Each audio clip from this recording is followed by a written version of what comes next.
Hello everyone, I am the teacher for this question and the question is given the chemical formula of carbon monoxide and compute the ratio by mass of combining elements. Okay, so हमें basically chemical formula देना है carbon monoxide का and उसके elements का ratio निकालना है in terms of mass. First of all,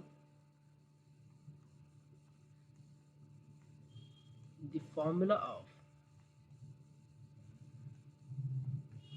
carbon monoxide is CO, okay, and then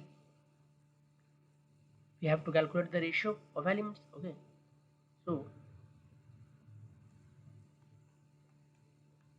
the atomic mass of carbon and oxygen are 12U and 16U respectively. Therefore, so the ratio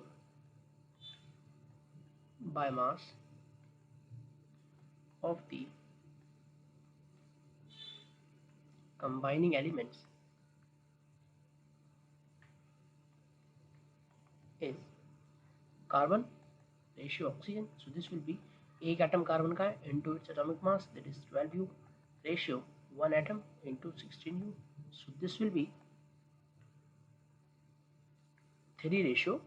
Okay, so means carbon and oxygen 3:4 के mass ratio में present है in carbon monoxide. I hope you have understood the question. Thank you.